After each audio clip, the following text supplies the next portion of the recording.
credit card. One move that we can talk about, which might be one of those moves. Look, you never know how these things play out. This is an interesting one to me because Jordan Akins was a guy Akins, had success with Deshaun Watson when they were together for the 3 years in Houston.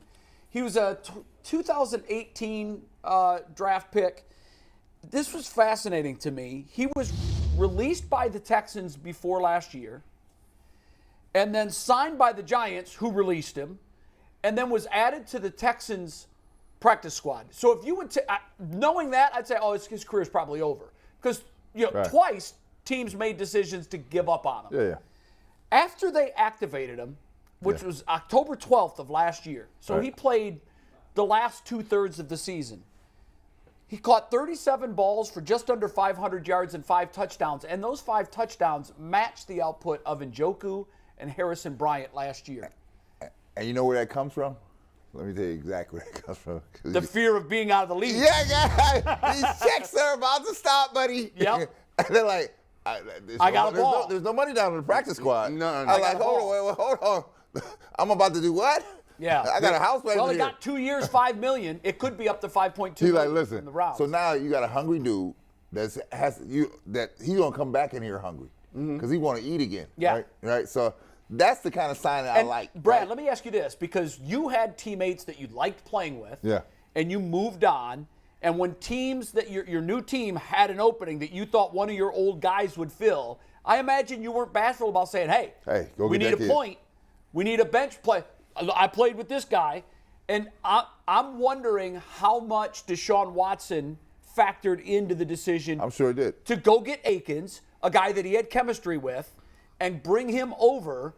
And if that's the case, what about a guy like Hunter Renfrow? Listen, who he clearly enjoyed playing with and winning a national championship with in Clemson. There's value in that. It's just like when Charles Oakley was online, he talked about the best player that could check Michael Jordan was a guy named Pete Myers, a guy that was drafted at the 6th round with the Bulls with me out of Arkansas Little Rock. He had a 12, 13-year career in the NBA, right? Yeah. Because why? When people went to other teams, they said, you need to go get Pete, right? Yeah, you want to rattle Jordan? Right, right. Go get Pete. Because he's going to work, right? So there's some nuance in it. So I'm going to say this. Deshaun Watson better be in them rooms guiding this thing. Watch this. Right, I want that too. You just said something. I'm not trusting you over here. Deshaun, if you listening real quick, come on into the living room. Come on, step in here real quick. I will just tell you something, how things work around here. See, you have only been here a couple weeks now. So what I want to do is give you the lay of the land. Give it to him. The way this thing works is, I know you might want to be very coy and you don't want to rub people the wrong way. You just got here. Rub them. But I'm going to let you know, if you're not vocal and you don't get the tools that you need to be successful, they'll be mad at Stefanski and Barry will be gone. But then it's on you. You see, people, there's a segment of this population that really didn't want you here anyway to start with. And if you think that they're not going to turn, that ball is rolling downhill. Barry, Stefanski, they'll hold them accountable. But the reality of the situation is when you go into an organization or a job, the first thing you need to say is, what are my expectations levels and what do you expect of me? And then you start negotiating about, okay, well, where's this incentive money? What is the policy on who do I get to hire? What's my budget? What do you expect of me? And what can I do to incentivize my employees to be successful? Because guess what? If you don't do that up front, by the time you get on progressive discipline and they bring you in and start saying, why ain't you performing? Why ain't you doing this? It's too late to start asking for bonus money then. Hey, can I fire this person? Well, you really don't even have the power to do that. So now you're a sitting duck, sitting around. And guess what? Sitting ducks with $230 million in this market with a team that ain't ever won, I'm just letting you know. Go ahead and ask and make sure you got all you need. Or you're the next one and they'll start knocking on that door saying, oh, what are we doing? Well, he's getting paid, so it don't matter. Yeah, he doesn't care if they knock on his door. Just make sure you drop a bag of money. In terms of Akins, to me, he's just a guy. I mean, so you like it, love it, hate it. You like it? I'm fine with it. It's a nothing move to me. I like the fact that he's a backup tight end. The linkage between the two. Yeah, I like a dude that's hungry. I do. So you like the move. You got to have something. Harrison Bryant, get ready. I said the same thing. I like it. It's not a good sign. Harrison Bryant hates it. Yeah, Harrison Bryant, you better be out there because you got to work on. But every team keeps 3 tight ends. I ain't seen Harrison Bryant get one more cut in his arm. Hold on, let's flip this way. What's up with Zeke? What do you mean? What's up with Zeke? Nobody wants him. Somebody gonna get him. He's not. I was driving in from D.C. yesterday, and they were like, "Oh, somebody gonna get him." Well, right? And here, Shady McCoy is like this. He said he's not that guy that was going for the yard, but he got some gas up in the tank. Yes, I saw Emmitt Smith railing against it too. Emmitt was very disappointed with the Cowboys. Railing against it too. Yeah. So I'm saying, he's not that good anymore, though. Nobody's paying him. He's not that guy. But can he be a productive back? Probably. But the problem is, Brad, the price tag that he thinks he's going to command. Well, you go. Not in this NFL. Like $3 million. Let me ask y'all this: who has more in the tank, Zeke or Kareem Hunt? Give me Kareem Hunt every day. I'm convinced that Kareem Hunt had more. I think they're in the same boat. Guys, I didn't see a lack of production from Kareem Hunt. I saw a lack of use. Nah, his production. It wasn't a lack. His production was down. His touches were way down from what they were in Kansas City. Real quick. Of course you guys know what Jordan Akins. Jay, wait a second. You just said his production was down from Kansas City. Yeah. He was the starter in Kansas City. He's not a starter here. I know. Of course his production is going to be down. Yes. His production was down. His production was down from what he did earlier here. He wasn't as good a player. Well, the question is... I'm telling you, whoever gets Kareem Hunt, this is a proclamation I'm making right now. Though. Watch Kareem Hunt have a year next year. But he's not starting. I don't think he's going to be starting. I think he ends up in Tampa, and I think he is their starting running back. He'll be a part of a team. So nobody's Baker and Kareem Hunt together again. So if you 5 wins, that sounds like a 5-win team. Maybe they sign OBJ. Hey, bro, that was the NFL films. Let me ask you a question. I'll tell you a good if you lose Kareem Hunt, would you be mad in bringing Zeke in here? No, he doesn't fit. We don't need Zeke. If you were going to value the running backs, you would have used the two of them more than you did last year. It's a Kareem Hunt. They were the most used tandem in the league, so they used them plenty, or one of the top 2. No, they weren't the top 2. Double check it, Mike. I don't think any 2 running backs on a team had more carries. I think in despite the all the nonsense for Kareem Hunt, he's got to be like he was used in Kansas City. He's got to be the feature back. He's not going to be the feature back, Jay. He is. He's going to be the feature back. And Are you kidding? My prediction is Tampa Bay. I have sources that tell me Tampa Bay is kicking the tires. There's like 4 teams that have a one-back system. There's only like 4 teams. Yeah, but Tampa Bay had a no-back system They had Rashad White. He was pretty good. No, he wasn't. He was terrible. He wasn't terrible. It's terrible. He wasn't terrible. They were terrible. The reason they made the playoffs with a losing record is because they didn't run the ball. Terrible made me laugh. Terrible. They're terrible. They're horrible. Terrible. I'm going to go Charles Barkley. They were terrible. Terrible. To me, look. There's no way that Kareem We'll Hunt find out. We're going to find out. They were second, by the way, Bull. Behind Pollard and Zeke. It was pretty close, but, this real quick, on Jordan Akins, real quick. Yeah. Do you know what he's most famous for? No. He was the one that caught the 4th and 20 Hail Mary desperation bomb attempt in Week 17 that clinched the Texans the win over the Colts, which bumped them out of the number 1 draft pick. He also got the 2-point conversion, so he had the octopus, the rare touchdown plus 2-point conversion. So they got his ass out of town. By the way, Kareem Hunt averaged under 4 yards per carry last year. It's rough. Under 4 yards per carry, Kareem Hunt. Per touch. What was his per touch? I'll look it up. Talking about his passing game? Yeah. I'm talking about yards per carry. I'm talking about per touch, though. I know. He's not a guy that you're not gonna feed him the ball 20 times a game on handoffs. That's not who he is. Nobody gets the ball 20 times a game in handoffs except for Derrick Henry. Well, I believe wasn't that our line for Chubb last year? Was 20 when he got 20 carries, they won. When he got below 20, they lost. No cause and effect there. I will say this: Hunt's a different guy. Hunt can catch the ball out of the backfield. I know that. Hunt could have 6 to 8 catches a game for you.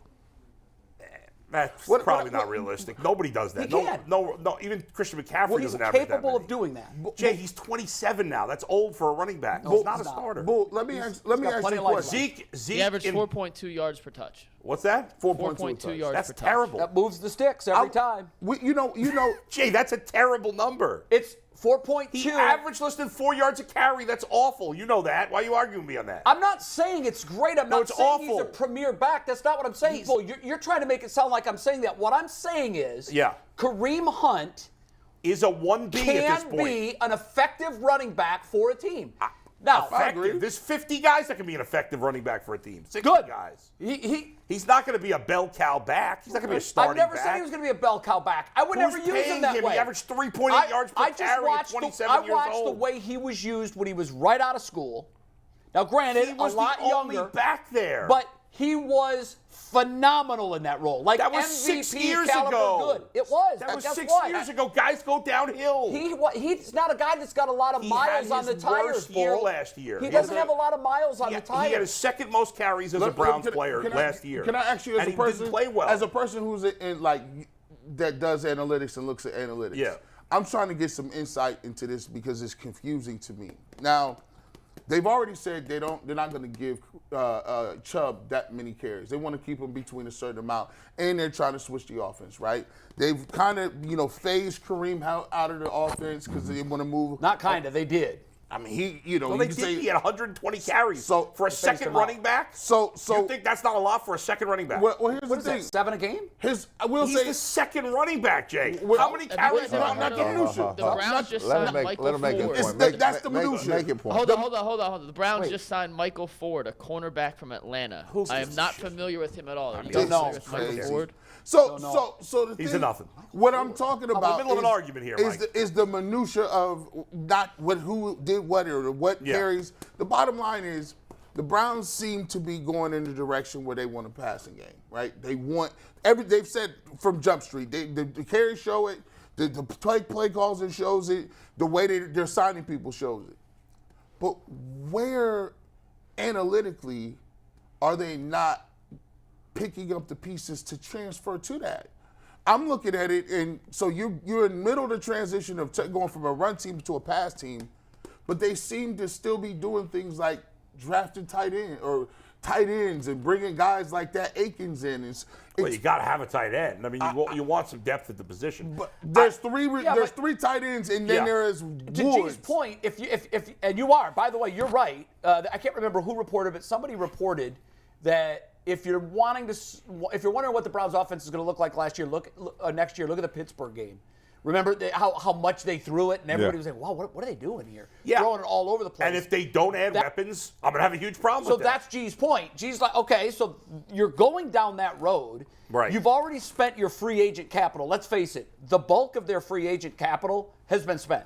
It wasn't spent on upgrading the passing game. Yeah. Or on the offensive side. So it's one thing to wave a magic wand and say, okay, we're no longer going to be about as run heavy as we were. Mm-hmm. We're going to rely more on the pass. Okay, so bring in pieces that we know can contribute to the cause. And I'm trying to not draft picks because you've swung and missed there. And what I'm asking you is, analytically, what do you think their formula is at receiver? Like, because we can look at analytically about running the ball, but do you think it seems like they don't value older receivers? There's some fast guys out here that can move. I don't know if they really like them. Except Schwartz. Schwartz, he can't catch the ball. And so do you think they value, is it a draft? I don't know what they value. I mean, who knows? Like, there's not one analytic that says don't draft old guys.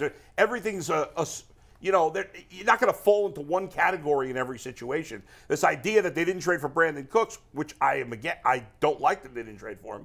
But now, they're not going to consider any old guys. Well, I don't know that that's the case. We'll see. Outside of Cooks, there really hasn't been any wide receiver that's moved this offseason that I can think of. You saying be a trade? That is a guy who would be a difference. Who, besides Cooks, who I think would have been a difference maker for the Browns. Is there any other wide receiver that's changed teams this offseason, free agency or trade, that is a difference maker? I don't think so. When you say difference maker, are you referring to like stud, top 25 guy?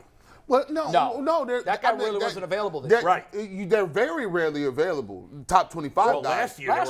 Last year teams were trading top receivers like they were apples. 3 guys got traded. I'm just saying, like, if we get to the start of training camp and this is what the Browns have at wide receiver, I'm with you. I'm screaming and yelling. I'm going bananas. I got a big problem with it. And I have a big problem that they did. I wanted Cooks. I've been saying it for months. Why? But I can't 100% kill them now. Before what if they next week trade for Jerry Jeudy? I'm going to feel pretty Why wait? You know you have a glaring weakness, right? What's the difference if you get a guy now or next month? The difference is you have to curtail the notion out here that you're not a real player. You're not real players in the market, right? Well, that's the deal. You have to figure out a way around it because that's one of the things. So the Cowboys are real players because they trade. They get anybody they want. No, they're not. They're a joke organization too. No. They get anybody they want. No, this is the thing. They ain't on everybody. But you just said it earlier. Yeah. We like to think that other teams that aren't successful, we're in the same boat as them. No, you're not. No. When I said that, the Browns are in the bottom boat. They're absolute trash, and I'm not giving the benefit of the doubt. However, the offseason is not over, okay? I'm critical of not trading for Cooks, but if a week from now they trade for Jeudy, or 3 weeks from now, maybe there's a wide receiver that gets moved that I'm not expecting.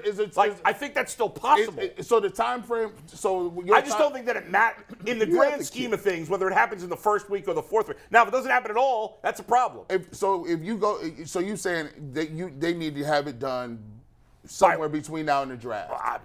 That would pretty much. Yeah. We got to do a quick read, and then I've got a quick question. Aditi's coming on at noon, and I want to get this in before Aditi because I'd like her thoughts on it. Go ahead and give your read.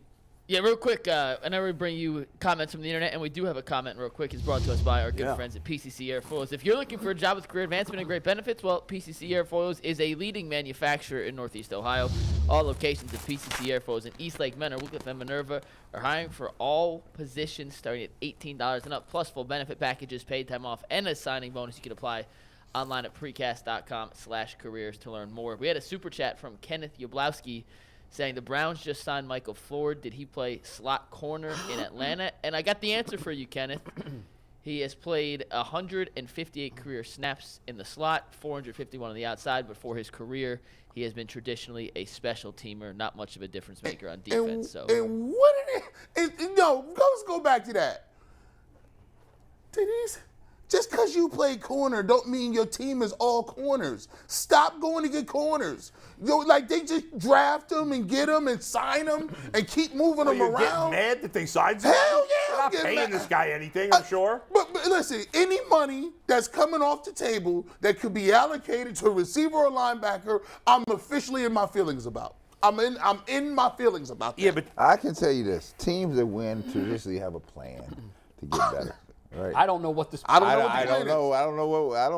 What are we doing? Since DePodesta's arrival, they have devalued the linebacker position. What are we doing here? To the point where they think it can be Jag, just a guy playing that position. We've proven that theory wildly wrong, and now the perhaps biggest of those Jags is in Washington today. And if they lose Anthony Walker, at some point you're looking around the facility going, our linebacker meeting has 3 people in it. Right. And that's not going to do it. We'll talk more about that in a bit. But it's been a year, guys. I don't agree that they've devalued the linebacker. I just think they've gotten it wrong. It's not a fact. No. They drafted JOK high. Bull. Look at what they've done linebacker-wise in the Paul DePodesta era, and tell me that they haven't devalued that position. But they did draft a linebacker high. I'm not saying you don't draft everybody. You got to fill those positions. It's how much of your resource capital you use towards filling that position. Well, you could say they've evaluated it wrong. No, I didn't. Well, I said was before this year, you said they don't care about defensive tackle. Then they went out and spent a lot of money on defensive tackle. This year. Yeah. Prior to this year, no. No, they have. No. They just haven't gotten it right. Bull. Yeah. Drafting guys in the 3rd, 4th, and 5th round is not JOK was a second-round pick. Capital on that. JOK was a second-round pick. Okay. How many linebackers get drafted in the first round? Not many. Listen to me. Mm-hmm.